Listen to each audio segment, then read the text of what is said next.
అందరికీ నమస్కారం. అందరూ ఎలా ఉన్నారు? మీరంతా చాలా చాలా బాగోవాలి.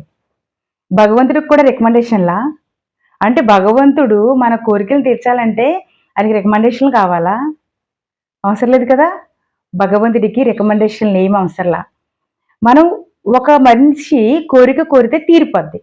కొంతమంది కోరిక కోరితే తీరదు. కొంతమంది హ్యాపీగా ఉంటారు. కొంతమంది హ్యాపీగా ఉండరు. కొంతమంది చాలా ఆరోగ్యంగా ఉంటారు. కొంతమంది అనారోగ్యంగా ఉంటారు. కొంతమంది చాలా ధనవంతులవుతారు. కొంతమంది చాలా పేదవాళ్ళవుతారు. వీళ్ళందరూ భగవంతుని ఆరాధనలో ఉన్నవారే భగవంతుని ఎలైనా నమ్మేవారే. కానీ ఎక్కడ ఇక్కడ రికమెండేషన్‌లా? కాదు. భగవంతుడిని ఎవరైతే తన శక్తి మీరనగా ప్రేయర్ చేస్తారో, నమాజ్ చేస్తారో, పూజ చేస్తారో వాళ్ళకి మాత్రమే కోరికలు తీరతాయి. అంటే భగవంతుడికి పొట్టి, పొడవు, జాతి, మతము, కులము, భేదము, తెల్ల, నల్ల అలా ఏముండదు. ఎవరైతే ఆయన నియమాలకి అనుకూలంగా జీవిస్తారో, ఎవరైనా పర్వాలేదు.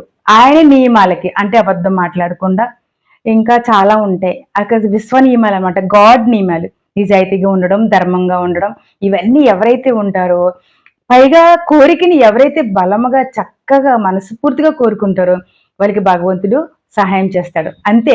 ఆయనకి రికమెండేషన్‌లు, పేదవారు, గొప్పవారు ఏముండదు. సో, మనము మన శక్తినంతా మనం కూడి ఆ కోరిక మీద ధ్యాస పెడితే తప్పనిసరిగా మన కోరికలు తీరుతాయి. ఆయన నియమాల్ని మనం పాటిస్తూ ఉంటే ఆయనకి బాగా నచ్చుతాం. ఎందుకంటే ఆయనకి నచ్చే వరంగా జీవించాలి.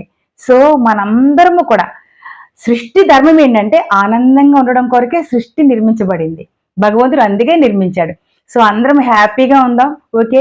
Thank you so much. Thank you for watching this video. ఈ వీడియో మీకు నచ్చినట్లయితే లైక్ చేయండి, సబ్స్క్రైబ్ చేయండి, షేర్ చేయండి, చిన్న కామెంట్ పెట్టండి. Thank you. నమస్తే.